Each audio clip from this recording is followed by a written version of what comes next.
এটি নেত্রকোনার পূর্বধালা উপজেলার হবিবপুর গ্রাম। সম্প্রতি এই গ্রামেরই বশির খাঁর ছেলে জুয়েল মিয়ার মেয়েকে বিয়ের প্রস্তাব দিলেও মেয়ের পক্ষ প্রস্তাব প্রত্যাখ্যান করে। জুয়েল মিয়া তার মেয়েকে অন্য জায়গায় বিয়ে দিলেই দ্বন্দ্বের শুরু হয়। তারা বিবাহ প্রস্তাব দিছে, প্রস্তাব দেওয়ার পরে আমরা বিবাহ দেওয়ার জন্য নিষেধ করছি, আমরা বিবাহ দিতাম না দেওয়ার কারণেই তারা বাদে আমাদের বাড়িতে আয়া যখন আমার মেহমান আইছে এই মেয়ে দেখার জন্য, তারা কিছু মানুষ আয়া আমার বাড়িতে হামলা দিছে, বুঝলেন। দেওয়ার পরে তারা মানে না, বাড়িঘর ভাঙ্গালা এই করে সেই করে লেগেছে, এখন কিন্তু বাড়িতে পাই থাকি না। বাদে সরকারি আছে, পুলিশ দারোগা আইছে, যে টাইম পুলিশ আইছে, পুলিশে মাথা উতা হারাই আলছে বাইরে। দারোগা চাই আমার কল হানি দিছে, পুলিশ পলাইছে ঘরে ধরে মানুষের। এই দ্বন্দ্বকে কেন্দ্র করে গত 12 জুন রাতে জুয়েল মিয়ার বাড়িতে হামলা ও গোয়াল ঘরে আগুন দেওয়ার ঘটনা ঘটে।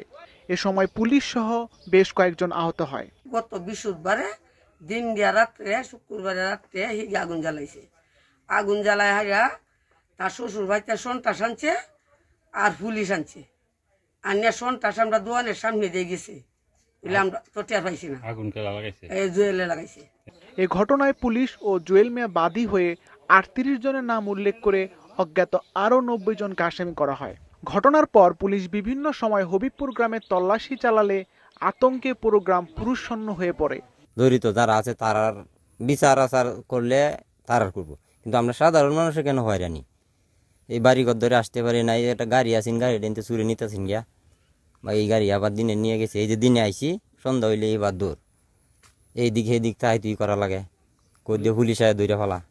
সব মশার বিরুদ্ধে সুরক্ষা দিতে এলো বসুন্ধরা এক্সট্রিম অ্যারোসল, মশার বিরুদ্ধে এক্সট্রিম সুরক্ষা। তবে স্থানীয়রা অভিযোগ করছেন, মামলায় অজ্ঞাত ব্যক্তিদের আসামি করায় পুলিশ নিরপরাধ মানুষকে হয়রানি করছে। আমার বাপ 80 বছর বয়স, এরপরে কিন্তু আসামিরা দিচ্ছে হেবড়া অনেক ফলানো। দিনও ঘুরতে দিয়েছে, 2টা দোয়ান চুরি হয়ে গেছে, অন্য বাড়ি ঘরে কিছু আর দৌড়াতে আয়া চেক করতে আছে। ধান চাউল নিব গা, দোয়ান পাঠও আছে, আমরা রেডি লুটতে নিতে আগে, এটি তো আমরা খেয়াল করুন লাগে। নিরপরাধ ব্যক্তিকে হয়রানি করা হবে না বলে জানান নেত্রকোনা জেলা পুলিশের এই কর্মকর্তা। গ্রামবাসীদের মধ্যে যারা নিরীহ, যারা কোনোভাবে এই ঘটনার সাথে জড়িত নয়, তাদের প্রতি যেন কোনো হয়রানিমূলক আচরণ না হয় সে বিষয়ে নেত্রকোনা জেলা পুলিশ এবং পূর্বধলা থানা তারা সতর্ক রয়েছে। নিরপরাধ ব্যক্তিদের হয়রানি না করে সঠিক তদন্তের মাধ্যমে দায়ীদের বিচার হোক, এমনটাই দাবি স্থানীয় গ্রামের সাধারণ মানুষদের। সিফাত রহমান, মাছরাঙ্গা, নিউজ ডেস্ক।